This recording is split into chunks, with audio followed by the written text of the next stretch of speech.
नमस्कार दोस्तों, मैं हूं ललित चौहान और आप सभी का बहुत बहुत स्वागत है मेरे YouTube चैनल ज़ीरो पे। तो दोस्तों, हम मैट्रिक्स ऑपरेशंस पढ़ रहे थे। 3 मैट्रिक्स ऑपरेशन बताए थे मैंने, मैट्रिक्स एडिशन, स्केलर मल्टीप्लिकेशन और matrix multiplication. 2 operation matrix addition और स्केलर मल्टीप्लिकेशन हमने पढ़ लिया है, उसके कुछ एग्जाम्पल कर लिए हैं। एक्सरसाइज नहीं की है अभी, नॉर्मली मैंने उसकी कुछ प्रॉपर्टीज़ आपको बता दी थी, वो याद रखनी है आपको। अभी हम तीसरा मैट्रिक्स पे जो ऑपरेशन लगता है ना, वो पढ़ेंगे, मैट्रिक्स मल्टीप्लिकेशन। तो चैप्टर का नाम है मैट्रिसेस, ठीक है। और हम पढ़ने वाले हैं मैट्रिक्स एडिशन, सॉरी मल्टीप्लिकेशन।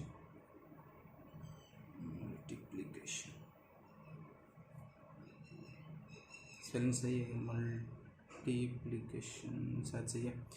तो हम पढ़ेंगे 2 मैट्रिसेस की मल्टीप्लिकेशन कैसे होती है, क्या होती है। तो सबसे पहले डेफिनेशन देखेंगे नॉर्मल। 2 मैट्रिक्स ले लो,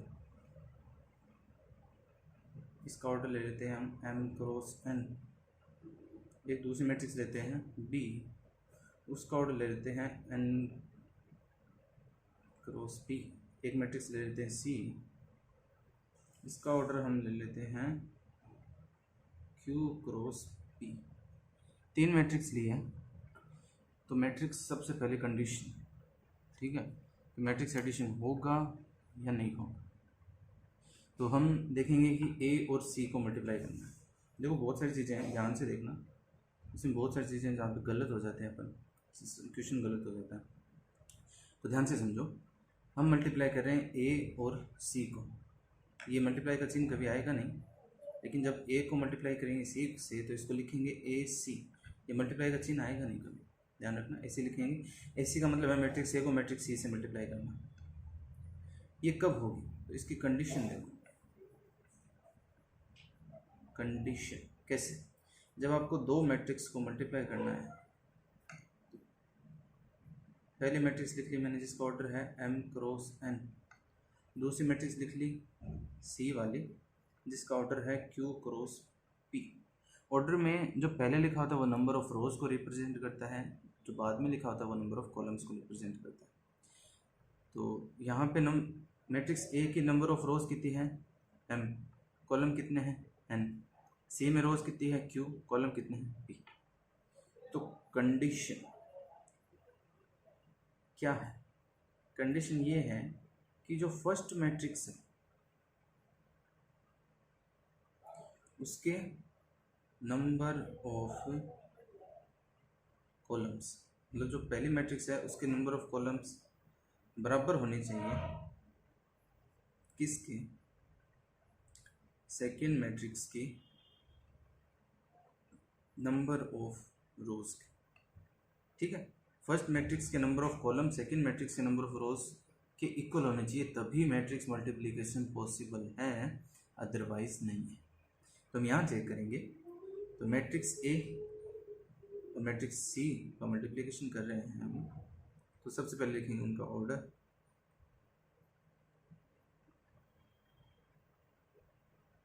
तो हम चेक करेंगे कि number of column first matrix का और सेकंड मैट्रिक्स के नंबर ऑफ रोज इक्वल है या नहीं। तो फर्स्ट मैट्रिक्स का नंबर ऑफ कॉलम है n, सेकंड मैट्रिक्स के नंबर ऑफ रोज है q, इक्वल नहीं। तो ये n इक्वल नहीं है q के, तो इनका मैट्रिक्स मल्टीप्लिकेशन नहीं हो सकता, ठीक है। हम b और c की चेक करेंगे। तो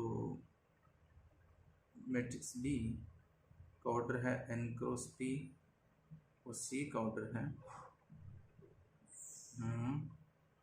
q क्रॉस p। यहाँ पे भी देखो, फर्स्ट मैट्रिक्स के number of column second matrix के नंबर ऑफ रोज के इक्वल नहीं है, क्योंकि p अलग है q अलग है, तो मैट्रिक्स मल्टीप्लिकेशन पॉसिबल नहीं है। और अब हम देखेंगे कि AP का मैट्रिक्स मल्टीप्लिकेशन पॉसिबल है क्या। आप देखो, बताओ मेरे है या नहीं है, चेक करो।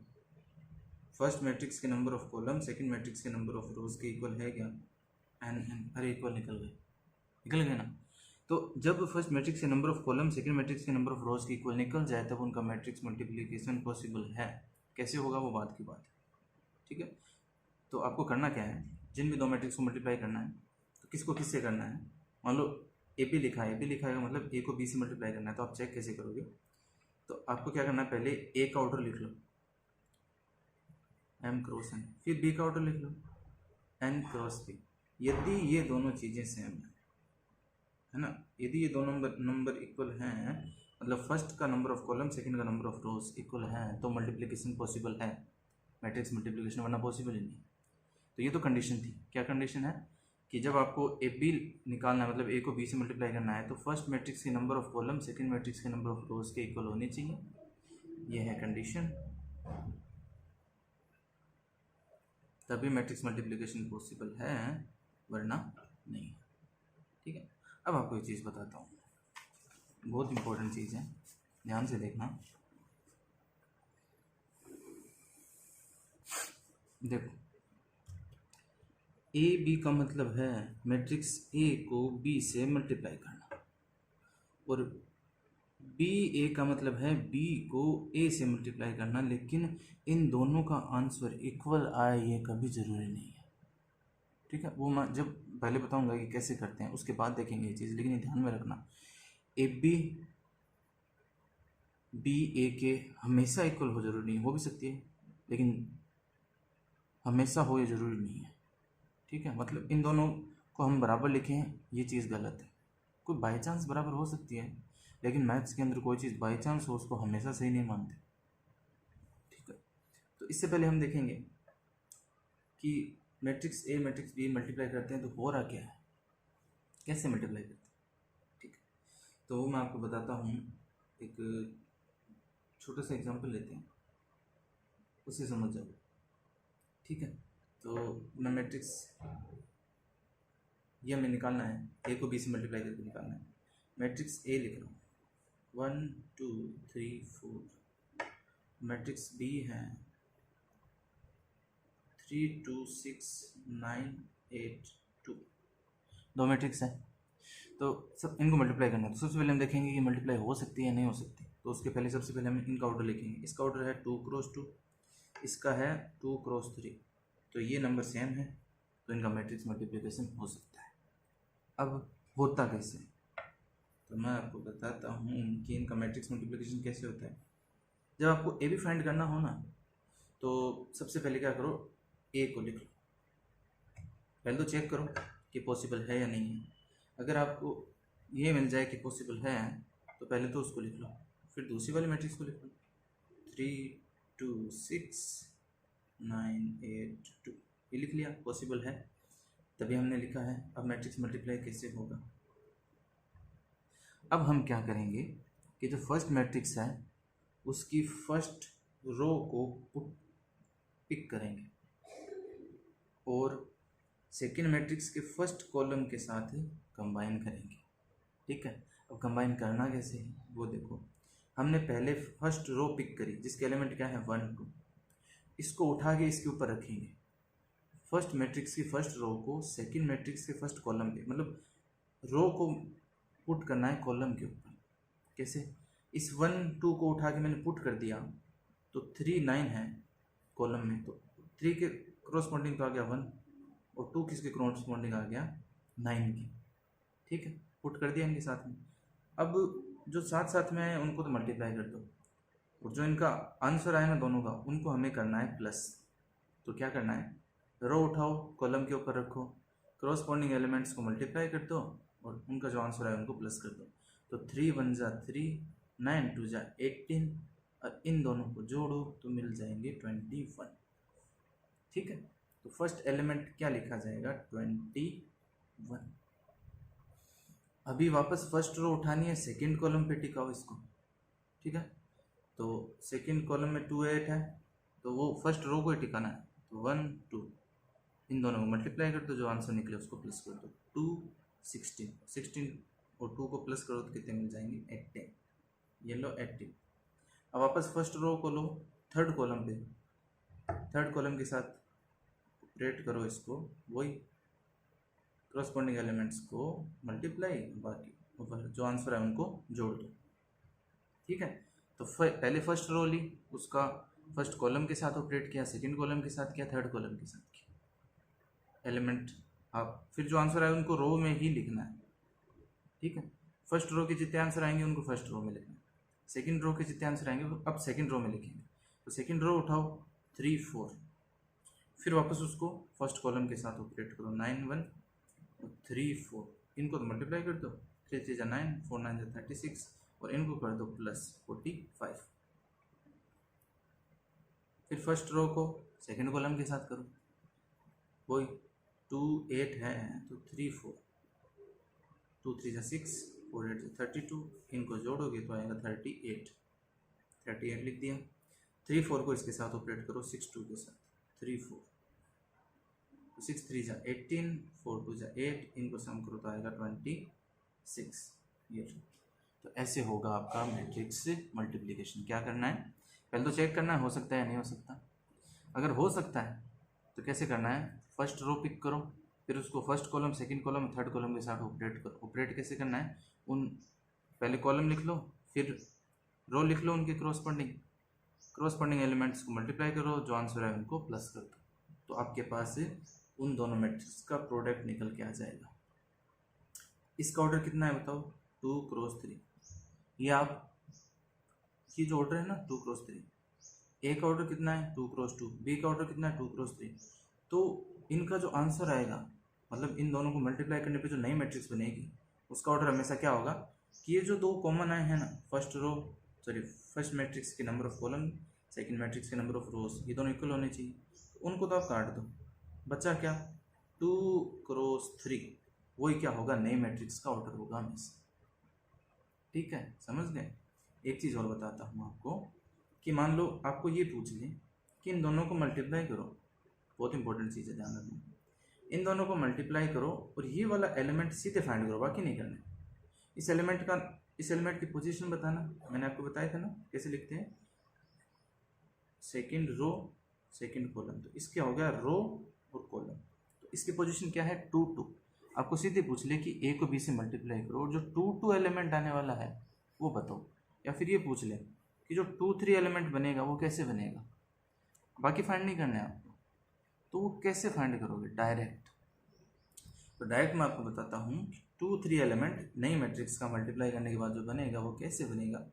तो पहले जो एलिमेंट पूछा है वो लिख लो, कौन सा पूछा है आपको 2 3 पूछा है। ठीक है, तो उसका आंसर कैसे आएगा, आप इसके ऊपर मैट्रिक्स लिखो जैसे मल्टीप्लाई करनी है, तो आपको ए को बी से मल्टीप्लाई करना है तो उसके नीचे लिख दो वो एलिमेंट की पोजीशन। फिर क्या करो, ए के साथ क्या हो गया 2, बी के साथ क्या हो गया 3, तो ये क्या रिप्रेजेंट करता है रो को, ये करता है कॉलम को। तो आपको क्या करना है 2 3 एलिमेंट फाइंड करना है ना, तो मैट्रिक्स ए की सेकंड रो लो, पिक करो, मैट्रिक्स ए की सेकंड रो पिक कर ली, मैट्रिक्स बी का थर्ड कॉलम पिक करो, थर्ड कॉलम पिक कर लिया, तो इनको ऑपरेट कर दो एक साथ बस। तो थर्ड कॉलम लिखो, सेकंड रो लिखो, और ऑपरेट वैसे ही करना है आपको, आ गया ना। तो जो भी एलिमेंट फाइंड करना है उसके ऊपर जो जिस तरीके से मैट्रिक्स मल्टीप्लाई करना, मतलब ए बी को मल्टीप्लाई करना है। अब आप ये सोच रहे हो कि मैं बी ए भी तो लिख दूँ, तो अभी देखेंगे, अभी मैंने आपको ऊपर बताया था इसीलिए कि ए बी ए के बराबर हो जरूरी नहीं है, लेकिन आपको फाइंड करना ही क्या था ए बी, इसलिए ए बी लिखा है इसको। तो फर्स्ट मैट्रिक्स की तो रो लो और सेकंड मैट्रिक्स वाले का कॉलम लो, उनको ऑपरेट कर दो, तो आप डायरेक्ट भी कोई सा भी एलिमेंट आप फाइंड कर सकते हैं। ठीक है, मतलब आपको क्या पूछे, मैट्रिक्स जो ए पी है, जो भी उसका आंसर आएगा उसका आई जे वह एलिमेंट कौन सा होगा, जैसे 2 3 पूछा है तो 2 3 वह एलिमेंट कैसे होगा, तो वो होगा क्या, फर्स्ट रो का फर्स्ट मैट्रिक्स का ये वाली रो, ये वाली मतलब आई वाली रो, तो क्या करेंगे फर्स्ट रो की फर्स्ट रो नहीं यार, क्या लिखते हैं, हाँ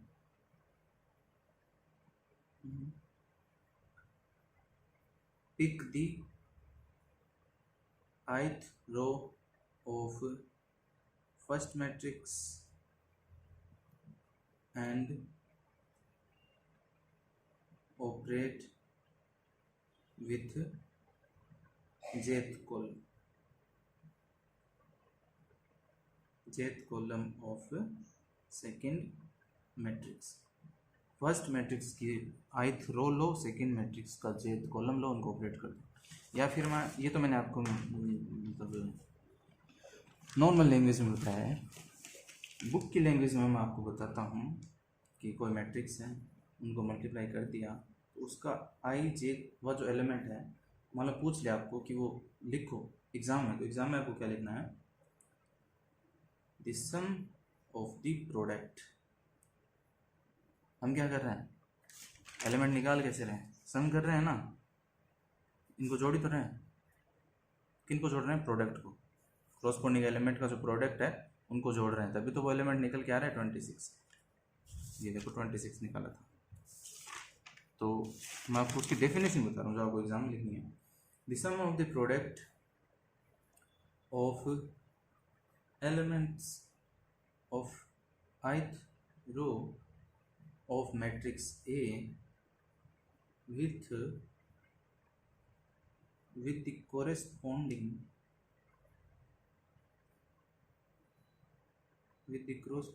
elements of jth column of B। तो आपको क्या करना है, मैट्रिक्स A की ith कॉलम, मैट्रिक्स B का jth कॉलम के जो क्रॉसपोंडिंग एलिमेंट है उनको प्रोडक्ट करना है, फिर उनको सम करना है। तो आपके पास है कोई भी, आप डायरेक्ट कोई सा भी एलिमेंट आप निकाल सकते हो। ठीक है, ये डेफिनेशन थी। मैंने आपको वो बता ही दिया कि मैट्रिक्स कब मल्टीप्लाई हो सकती है या कब नहीं हो सकती। अभी मेरे को एक चीज़ बतानी है कि जो मैट्रिक्स ले रहे हैं अपन, देखो एग्जांपल से बताता हूँ कि ए बी और बी ए ये बराबर हो, ये जरूरी नहीं है। तो मैं क्या करता हूँ, एक मैट्रिक्स लेता हूँ, मान लो मैट्रिक्स ए ले ली, 1 3 -2 2 3 -1, ये तो एक मैट्रिक्स ले ली ए। फिर मैं मैट्रिक्स ले लेता हूँ बी, 2 -1 4 3 2 -5। तो सबसे पहले हम चेक करेंगे कि ए बी को मल्टीप्लाई कर सकते हैं या ए को बी से। कैसे चेक करते हैं, ऑर्डर लिखो, पहले वाले का है 2 3, दूसरे वाले का है 3 2। तो 2 3 3 2 ये दोनों सेम है, तो हम इनको मल्टीप्लाई कर सकते हैं। और जो इनको मल्टीप्लाई करने पे जो मैट्रिक्स बनेगी उसका ऑर्डर कितना होगा, 2 × 2। पहले से हमें पता है 2 × 2। अब हम मल्टीप्लाई करते हैं, कैसे होगा, फर्स्ट रो उठाओ, फर्स्ट कॉलम के साथ ऑपरेट करो, कॉलम लिख लो, फर्स्ट रो के एलिमेंट लिख दो क्रॉसपोंडिंग, उनका प्रोडक्ट करो, 2 1 जा 2, माइनस माइनस प्लस, 2 1 जा 2 और माइनस माइनस, सॉरी ये तो प्लस प्लस ही है, प्लस प्लस प्लस, इन सभी को जोड़ दो, 4 12 4 16, पहला एलिमेंट आ जाएगा आपके पास 16। ठीक है, ऐसे सारे निकाल लेना आपने। ये -16 आ जाएगा, ये देखो 0, ये आ जाएगा 9 4 13 माइनस प्लस 5 13 5 18, ये आ गया भी। ऐसे आप बी ए फाइंड कर लेना। बी ए देखो फाइंड हो, पहले देखते हैं बी ए निकाल सकते हैं हम। तो बी ए चेक करने के लिए पहले बी का ऑर्डर लिखेंगे, फिर ए का ऑर्डर लिखेंगे, फिर ये दोनों सेम है तो हम बी ए निकाल सकते हैं। इसका जो आंसर आएगा उसका ऑर्डर कितना होगा, 3 × 3, 3 × 3 की मैट्रिक्स बनेगी और हम उसका आंसर निकालेंगे तो वही है। अब बी ए निकालना है ना आपको, तो पहले बी की रो लो और सेकेंड मैट्रिक्स इस बार ए है तो उसके कॉलम पे पुट करना पड़ेगा। ऐसे नहीं वापस इसी की मैट्रिक्स ले रहे हो, सॉरी फर्स्ट इसी की रो ले रहे हो, इस पर ऑपरेट कर रहे हो, नहीं, हमें क्या करना था, फर्स्ट की रो सेकंड के कॉलम के साथ ऑपरेट करना है। ठीक है, तो फर्स्ट मैट्रिक्स की रो है आपके पास 2 3, उसको ऑपरेट करना है आपको 1 3 के साथ। ठीक है, तो 2 3 को 1 3 के साथ ऑपरेट करेंगे तो 2 + 9 11 ना, ऐसे आप सारे निकाल लेना। मैं आपको फटाफट लिख देता हूँ, 5 हो जाएगा, ये हो जाएगा 6, ये हो जाएगा -5 -11 -18 और 17। ठीक है, तो ये आप निकाल लेना, ये मैच कर लेना, सही है। तो अब एक चीज़ देखो, ए पी निकाला, ए पी का ऑर्डर क्या आया 2 × 2, बी ए का ऑर्डर क्या आया 3 × 3, तो ये तो वैसे ही बराबर नहीं हो सकती।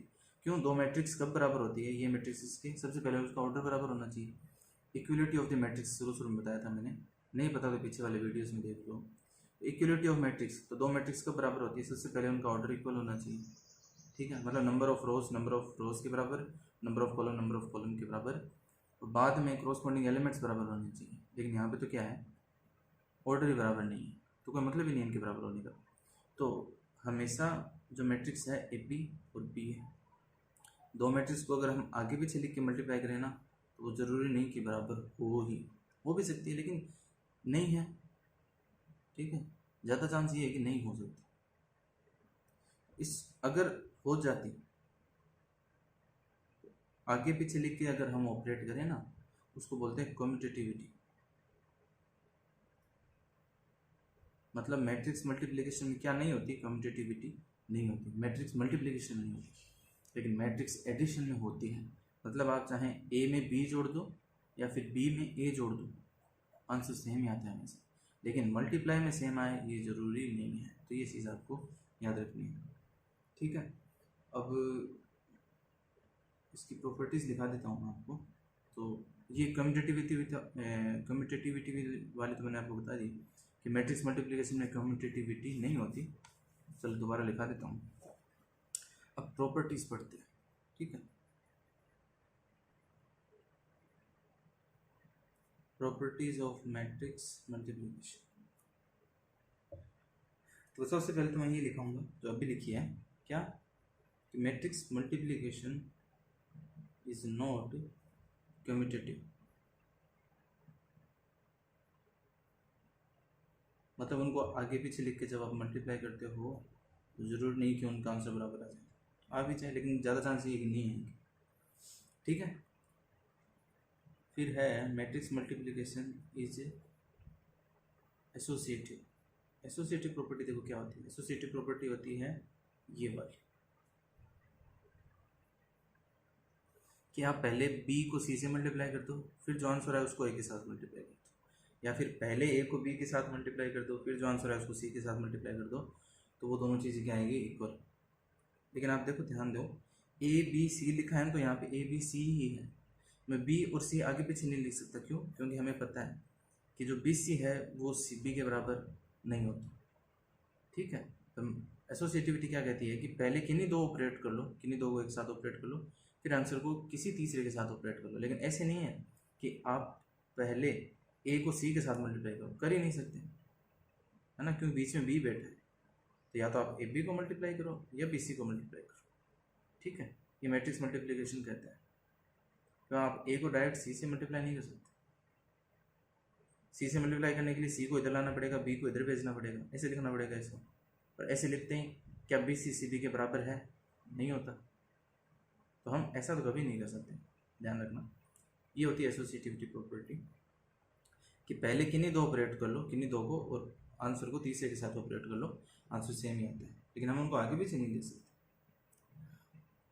एक चीज़ और बताता हूँ, देखो ऐसे आ जाए कि दो मैट्रिक्स को सम करके फिर मल्टीप्लाई करना है, तो आप क्या करो, या तो दो को सम कर लो फिर मल्टीप्लाई कर दो, या फिर डिस्ट्रीब्यूट कर सकते हैं इसको। जैसे वो छोटी क्लास में पढ़ा है ना कि एक्स को एक्स से मल्टीप्लाई कर दिया, एक्स स्क्वायर, फिर इसको कर दिया तो 2x। वैसे ही इसको बोलते हैं डिस्ट्रीब्यूशन लो, बांट दिया, इसको इसके साथ बांट दिया, फिर इसके साथ। तो पहले ए को बी के साथ डिस्ट्रीब्यूट करेंगे, लेकिन लिखेंगे वैसे ही, ए पहले लिखा जाएगा, बी बाद में लिखा जाएगा, फिर प्लस, फिर ए पहले, फिर सी बाद में। ऐसे नहीं आप सी लिख दो, सी लिखते हैं तो वो गलत हो जाएगा। ठीक है, इस बात का ध्यान रखना।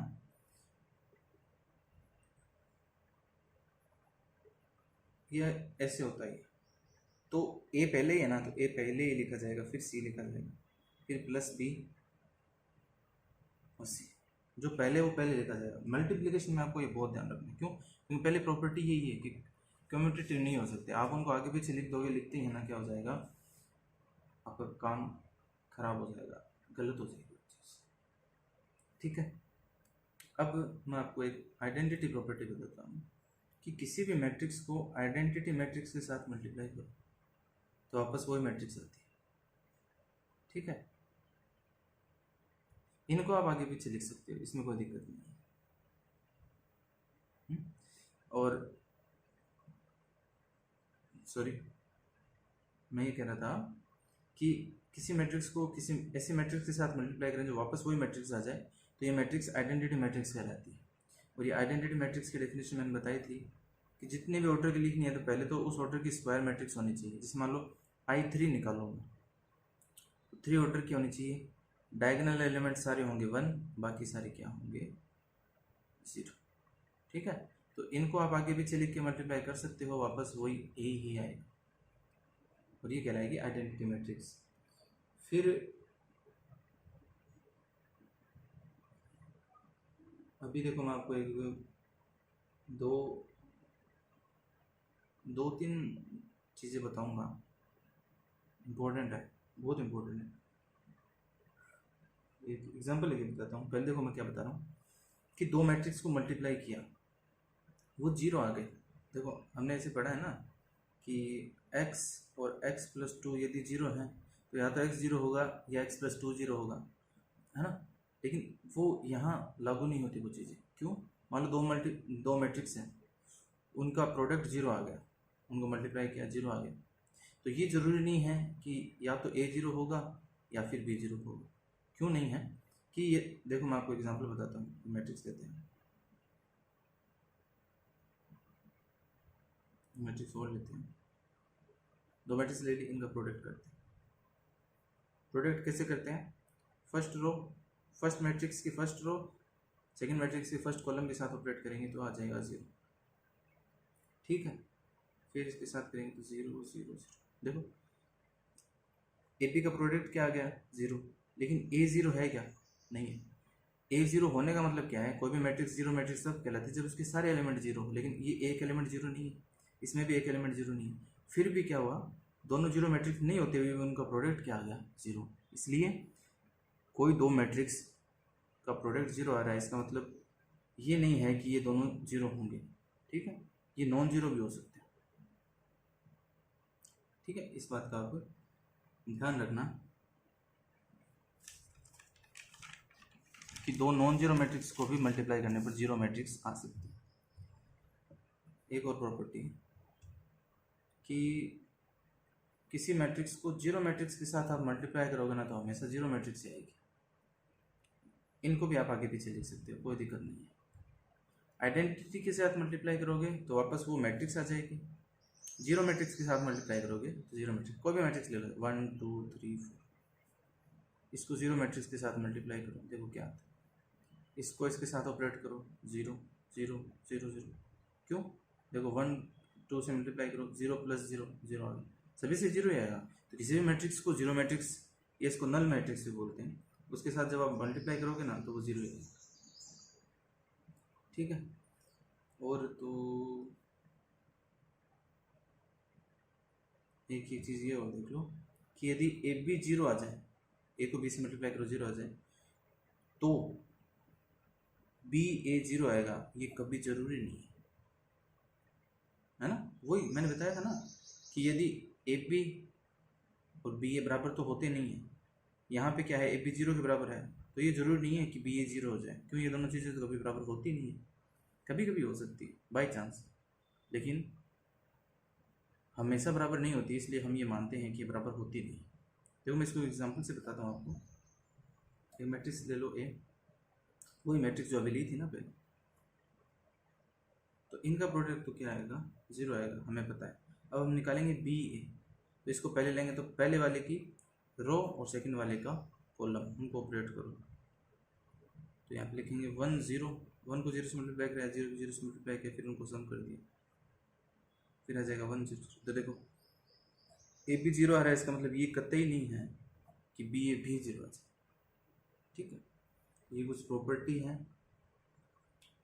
अब मैं आपको एक चीज़ बताता हूँ, पावर्स ऑफ मैट्रिक्स। मैट्रिक्स की पावर्स जैसे x² x³ होता है ना, वो तो वेरिएबल की पावर होती है।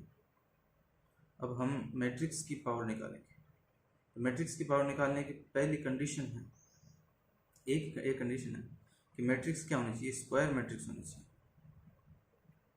वरना हम उसकी पावर कभी नहीं निकाल सकते। और हम एक चीज़ और याद रखना कि a की पावर 1 वो खुद ही होता है, किसी की भी पावर 1 कर दो वो खुद ही निकलता है हमेशा। ठीक है, तो a की पावर 1 क्या होगा, वो खुद ही होगा। ठीक है, और एक चीज़, ये देखो आपने ये पढ़ा होगा, जैसे x की पावर 4 है तो इसको हम लिख सकते हैं हमेशा एक्स क्यूब मल्टीप्लाई एक्स, लिख सकते हैं ना। और या फिर इसको ऐसे भी लिख सकते हैं x square multiply x square, या फिर एक्स क्यूब मल्टीप्लाई एक्स, अच्छा ये तो लिख दिया, या फिर लिख सकते हैं एक्स मल्टीप्लाई एक्स क्यूब, ये सारे एक्स की पावर 4 के बराबर होते हैं। तो जनरल रूल क्या है कि एक की पावर n+1 है ना, तो उसको a की पावर n मल्टीप्लाई a लिख सकते हैं, इसी की तरह अलग कर करके। 3 नंबर प्रॉपर्टी होगी। ये 4 नंबर देखते हैं कि एक में दोनों मैट्रिक्स सेम होनी चाहिए। मैट्रिक्स ए है, एक की पावर m है, एक की एक बार n है, तो इनको अगर साथ में लिखेंगे तो n+m हो जाएगा। जैसे नॉर्मल अलजेब्रा में पढ़ते थे हम, ऐसे मतलब दो यदि बेस इक्वल है और उनको मल्टीप्लाई करना है तो पावर क्या हो जाएगी, जुड़ जाती है, पावर का सम हो जाता है। लेकिन बेस इक्वल होना चाहिए, और होना क्या चाहिए, मल्टीप्लाई। तो सेम यहाँ पे बेस इक्वल होना चाहिए, मल्टीप्लाई करोगे तो पावर क्या हो जाएगी, जुड़ जाएगी, मैट्रिसेस के लिए, ठीक है। और पावर के ऊपर पावर होती है तब क्या हो जाती है, वो मल्टीप्लाई हो जाती है पावर्स। आपने देखा होगा ना, एक्स स्क्वायर की पावर 4 ये कितनी हो जाएगी, 6 तो होगी, ये कितनी होगी 8। पावर के ऊपर पावर हमेशा मल्टीप्लाई होती है। अगर कोई इसको 6 मानता है ना तो वो गलत है। तो जैसे मान लो एक्स की पावर 3 थी, इसके ऊपर 3 लगा दिया, पावर के ऊपर पावर है तो ये मल्टीप्लाई होकर 9 आएगा, ना कि 6 आएगा। उसी तरह मैट्रिसेस में होता है, किसी मैट्रिक्स की पावर 2 निकालनी है और फिर उस पूरे की 4 पावर और निकालनी है, इससे अच्छा है उसकी 8 पावर निकाल लो, ठीक है। तो इसको बोलते हैं इंटीग्रल पावर्स बोलते हैं, या पावर ऑफ मैट्रिसेस, ठीक है। इंटीग्रल पावर बोलते हैं क्योंकि ये जो नंबर होते हैं ये इंटीजर्स होते हैं,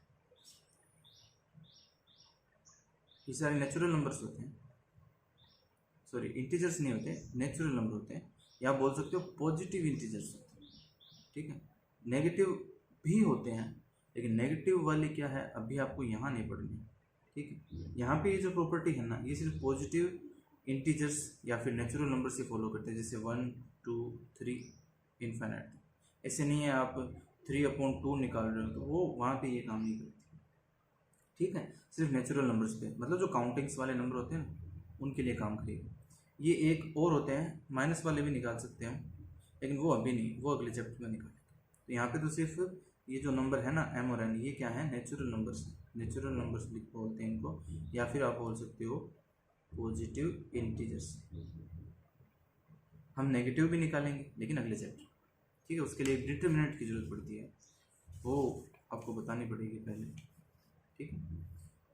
अब एक चीज़ आपको बताता हूँ मैं, ध्यान से देखना। मैट्रिक्स पॉलिनोमियल, पॉलिनोमियल आपको पता ही है, ठीक है। जैसे ये होता है n डिग्री का पॉलिनोमियल,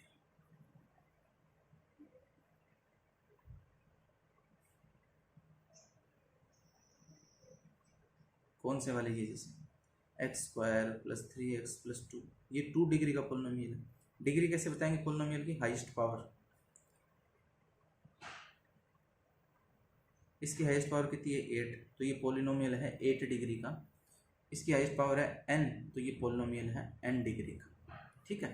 ये पॉलिनोमियल्स होते हैं।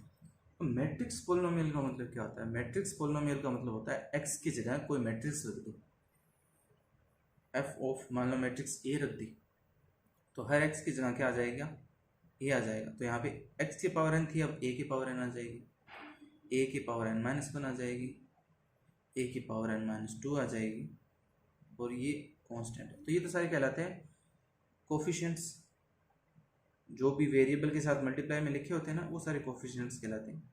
जिनके साथ वेरिएबल नहीं लिखा होता वो कांस्टेंट वैल्यू कहलाती है। तो यहाँ पे कांस्टेंट वैल्यू देखो, इसमें कांस्टेंट वैल्यू है 2, ये कहलाएगा कांस्टेंट, और बाकी जो वेरिएबल के साथ है वो कहलाएंगे कोफिशिएंट। और हम इसको कोफिशिएंट इसको बोल सकते हैं, लेकिन ये कोफिशिएंट किसका होगा, x की पावर 0 का, ये होगा x की पावर 0 का कोफिशिएंट है। और वैसे इसको कांस्टेंट वैल्यू भी बोलते हैं, ये कांस्टेंट वैल्यू है। और अगर आप इसको कोफिशिएंट पूछ ले कि ये कोफिशिएंट किसका है, तो ये a की पावर 0 का है, ठीक है। और a की पावर 0 क्या होती है, ये अभी तक आपने नहीं देखा, आइडेंटिटी मैट्रिक्स होती है, ठीक है।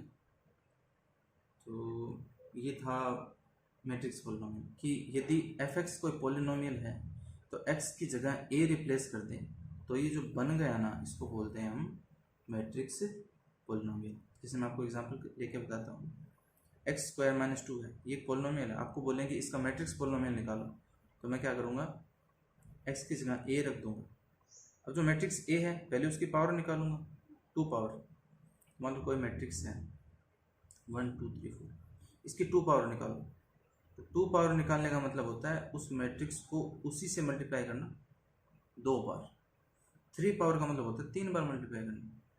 तो पावर का तो आपको पता ही है, खुद को खुद से मल्टीप्लाई करना, लिख दिया, वापस लिख दिया। वो मल्टीप्लाई कैसे करते हैं वो मैंने बता दिया, मैट्रिक्स मल्टीप्लिकेशन कैसे करते हैं।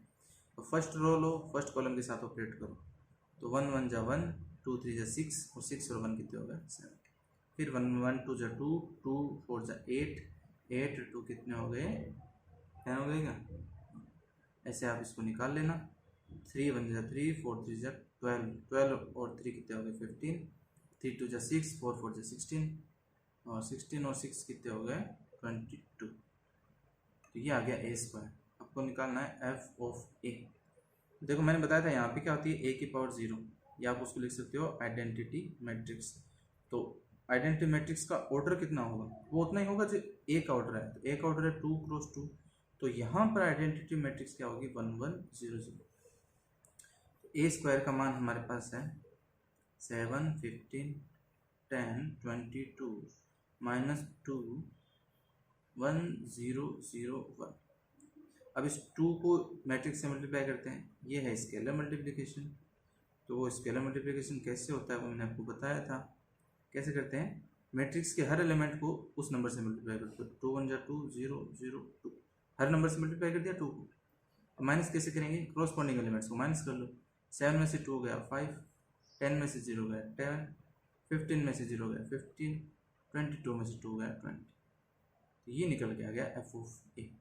तो क्या करना है, जो पोलिनोमियल हो वहाँ पे सारी जगह ए रख दो, और जो कांस्टेंट वैल्यू है उसके साथ रखो आई, और फिर वो आई उतने ऑर्डर का होगा जितने ऑर्डर की मैट्रिक्स है। फिर सारी पावर्स अलग से निकाल लो। तो मैंने सिर्फ ए स्क्वायर था, ए स्क्वायर अलग से निकाल लिया, और फिर उसको पुट करके आंसर निकाल लिया। ठीक है, तो ये आपको आनी चाहिए स्केलर मल्टीप्लिकेशन, ये मैंने पीछे वाले वीडियो में बता दी है, तो वहाँ देखो वहाँ पढ़ो।